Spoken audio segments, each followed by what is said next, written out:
Respected listeners and dear students, Assalamu alaikum and welcome to my YouTube channel. Let's learn. Let's start the reading of chapter number 5 from page number 51. Page number 51 पे हमारा topic है transport. Chapter है हमारा industry और इसमें हमने primary और secondary industry के बारे में पढ़ा था। आज हमारा टॉपिक है ट्रांसपोर्ट, यानी ज़राए आमदोरफ्त, चीज़ों को कैसे एक जगह से दूसरी जगह लाया और ले जाया जा सकता है। Transport is a part of service industries. ये जो हमने तीसरे लेवल की इंडस्ट्री पढ़ी थी, यानी टेरिटरी इंडस्ट्री, जिसको हम सर्विस इंडस्ट्री भी कहते हैं, जिसका काम सर्विसेज प्रोवाइड करना था। ट्रांसपोर्ट उसी इंडस्ट्री के अंडर आती है, क्योंकि इनका ट्रांसपोर्ट का भी मतलब ये है कि जो चीज़ें रॉ मटेरियल को भी किसी फैक्ट्री तक लेके जाने के लिए ट्रांसपोर्ट की ज़रूरत होती है ताकि वो फिनिश्ड आइटम में बन सके। यानी यहाँ पे भी सर्विस इंडस्ट्री काम कर रही है, और जब एक चीज़ फिनिश्ड प्रोडक्ट की शक्ल इख्तियार कर लेती है, यानी ख़त्मी शक्ल बन जाती है उसकी, तब भी उसको बाज़ार में लाने के लिए या इंपोर्ट करने के लिए, एक्सपोर्ट करने के लिए ट्रांसपोर्ट की ज़रूरत होती है। और इन्हीं ट्रांसपोर्टेशन के ज़रिए ही ये लोगों को मुहैया हो सकती है। इसके कौन कौन से ज़राए हैं हम रीड करते हैं। But it is discussed here as it is essential for movement of oil and industrial products। यानी ट्रांसपोर्ट है तो सर्विस इंडस्ट्री का ही हिस्सा, लेकिन यहाँ पे हम जो इसको डिस्कस करने जा रहे हैं उसकी बेस ये है, उसकी बुनियाद ये है कि ये जो ऑयल से रिलेटेड, तेल से रिलेटेड जो भी सनती अशिया हैं उनके लिए ये कितनी अहम है, उनके लिए ये कितनी ज़रूरी है। यानी ऑयल को, तेल को एक जगह से दूसरी जगह लेके जाने के लिए ट्रांसपोर्टेशन कितनी ज़रूरी है।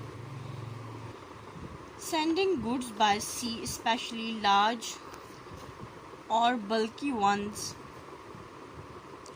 जैसे कि यानी समुंदर के ज़रिए जो चीज़ों को भेजा जाता है, सेंड किया जाता है कहीं, उसमें ख़ास तौर पे वो चीज़ें जो बहुत बड़ी होती हैं या बल्क में होती हैं, यानी गट्ठों की सूरत में होती हैं, बहुत ज़्यादा होती हैं, जैसे कि मिनरल ओर्स हो गई, यानी खाम धातें हो गई, खाम मादनियात हो गई, कोयला हो गया, अनाज हो गया, ग्रेन्स, मशीनरी वगैरह, व्हीकल्स, गाड़ियाँ वगैरह, is the cheapest way of getting them from one side of the world to the other.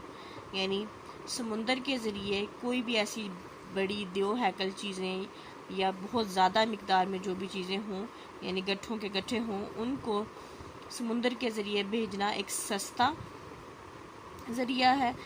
एक दुनिया के एक कोने से दूसरे कोने पर ये चीपली आ जा सकते हैं, यानी सस्ती पड़ती हैं ये दूसरे जितने भी आमदोरफ्त के तरीके हैं, यानी बाय एयर या बाय रोड ये बहुत महंगी पड़ेगी। The main types of ships for a long distance voyage are oil tankers, यानी जो लंबे लंबे रास्ते हैं, समुद्री रास्ते, समुद्री सफ़र हैं, उसमें जो शिप्स यूज़ किए जाते हैं इसकी ट्रांसपोर्ट के लिए, आर ऑयल टैंकर्स। वो ऑयल टैंकर्स हों, बल्क और कैरियर्स एंड कंटेनर शिप, वो ऑयल टैंकर्स होते हैं, बल्क और कैरियर्स होते हैं या कंटेनर्स होते हैं। अभी क्या होते हैं इनकी डिटेल हम आगे चेक करेंगे। Smaller ships carry mixed loads over shorter distance. जो छोटे जहाज़ होते हैं, जो छोटे बहरी जहाज़ होते हैं, वो उनमें जो लोड होता है, वो वज़न होता है, वो मिक्स्ड होता है, कभी कम कभी ज़्यादा, यानी उनकी कैपेसिटी के मुताबिक, और वो कम जो डिस्टेंस है उसके लिए इस्तेमाल किए जाते हैं। टैंकर्स, नेक्स्ट है टैंकर्स को रीड करते हैं, इनकी डिटेल चेक करते हैं। टैंकर्स क्या हैं? टैंकर्स आर व्हाट दे से दे आर। यानी टैंकर के नाम से ही पता चल रहा है कि टैंकर क्या चीज़ है। Huge floating tanks powered by engines, यानी बहुत बड़े तैरते हुए टैंक समझ लें, जिनको हम पावर देते हैं इंजन्स की मदद से। यहाँ पे आपकी इस टॉपिक के राइट साइड कॉर्नर पे एक टैंकर की पिक्चर मौजूद है। ये टैंकर है कैरिंग क्रूड ऑयल को लेके जा रहा है ये, यानी जो ज़मीन से भी निकला है और क्रूड ऑयल ही, रिफाइंड ऑयल नहीं है ये। Usually used for transporting oil, यानी आम तौर पर ये तेल को लाने ले जाने के लिए इस्तेमाल किए जाते हैं। They can be 450 metres long and 68 metres wide and weight up to 500,000 ton, और ये 450 मीटर लंबे और 68 मीटर चौड़े हैं, और इनका वज़न तकरीबन 5 लाख टन तक होता है। यानी they are so big that the crew of 30-40 men often have motor scooters to get from one end of the deck to the other।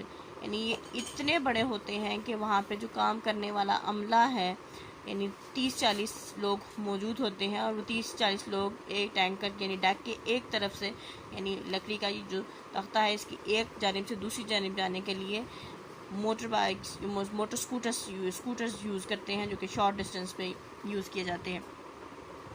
यानी इस पे पैदल वो एक कोने से दूसरे कोने तक नहीं जा सकते, क्योंकि ये 450 मीटर लंबा है। Tankers can travel at 25 kph, यानी टैंकर्स जो से हैं वो 25 किलोमीटर फ़ी घंटा की रफ्तार से चलते हैं।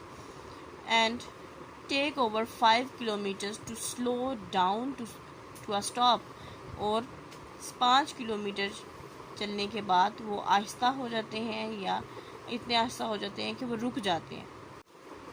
One tanker can carry 3 lakh tons of oil, यानी एक टैंकर तकरीबन 3 लाख टन तेल जो सा है वो उसमें समा सकता है, उसे लेके जा सकता है। नेक्स्ट जो टाइप है वो है कंटेनर शिप्स। ये कंटेनर्स होते हैं, कंटेनर्स की इस पे लादे जाते हैं। यूजुअली ओवर 400 मीटर्स लॉन्ग, आमतौर पर 400 मीटर लंबे होते हैं। This ships are really floating warehouses, यानी ये हम ये कह सकते हैं कि ये हकीकतन तैरते हुए जो से हैं गोदाम हैं। They are design to carry goods already packed in huge metal boxes. ये इस तरह से डिज़ाइन किए जाते हैं कि इन पे जो पहले से एक मेटल का बॉक्स बना होता है वो इसके ऊपर लेके लाए और लेके जाए जा सकते हैं। 6 और 12 metres long and 2.5 metre wide and 2.5 metre in height, यानी ये जो कंटेनर्स हैं इनकी जो मेजरमेंट्स हैं वो ये होती हैं 6 या 12 मीटर ये लंबे होते हैं, और ये तकरीबन 2.5 मीटर ये चौड़े होते हैं, और हाइट भी इनकी 2.5 मीटर ही होती है। Because of all these containers are the same size and shape, they can be packed together much more closely than loose goods। यानी क्योंकि ये इनके साइजेस सेम होते हैं, तो जो एक शिप है उस पर एक साइज़ के बहुत सारे कंटेनर्स जो से हैं वो क्लोजली रखे जा सकते हैं। The products can loaded into containers at the factories, then taken on special trains on trucks to the ports where they are loaded by special equipment on the ships। यानी जो भी सामान है इसमें कंटेनर में रखने जाने के लिए ये फैक्ट्रीज़ में जो सा है इसको पैक किया जाता है, फिर उसके बाद खास किस्म की ट्रेन्स और ट्रक्स के ज़रिए इनको बंदरगाह तक लाया जाता है, और वहाँ से खास किस्म के आलात इस्तेमाल करने के बाद इनको शिप पे यानी जहाज़ पे लादा जाता है। The container are packed below deck and then that is full on the deck itself. यानी जो कंटेनर्स हैं इनको जो जहाज़ का निचला हिस्सा है जो डेक है वहाँ पे इनको पैक किया जाता है, सील किया जाता है, फिर उसके बाद वो वहीं पे मौजूद रहते हैं। The larger container ships can carry over 6,000 of these huge metal boxes at a time. जो एक कंटेनर शिप है वो एक वक्त में तकरीबन 6,000 जो मेटल बॉक्सेस हैं उनको कैरी कर सकते हैं, इनको उठा सकता है। Containers protect the good much better as they can be locked at the depot or factory to prevent pilferage and stealing, which used to be very common in ordinary cargoes।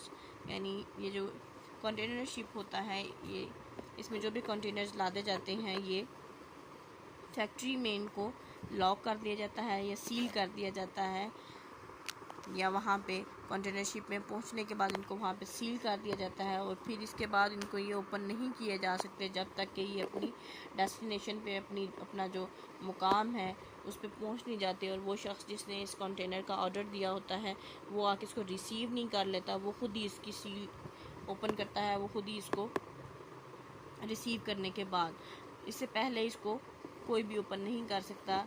और ये जो सिस्टम है, यानी ये जो container ship का advantage है, ये चोरी चकारी से बचाता है, जो आम कार्गोज़ हैं, यानी जो आम हम कार्गो के थ्रू चीज़ों को एक जगह से दूसरी जगह भेजते हैं, उसमें ये बहुत ही आम सी बात है कि चोरी चकारी हो जाना या सामान का गुम जाना।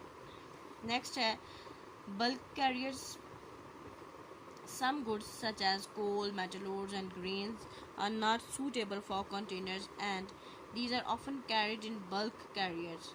कुछ चीज़ें जैसे कि कोयला और मुख्तलिफ खाम मादनियात और उसके अलावा अनाज, ये कंटेनर में ले जाना मौजू नहीं होता, इसलिए इनको बल्क कैरियर्स में लेके जाया जाता है।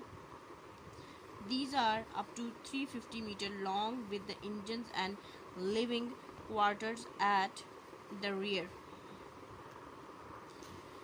With the rest of ship a huge open space for cargo, many of them can hold a quarter of a million tons of goods.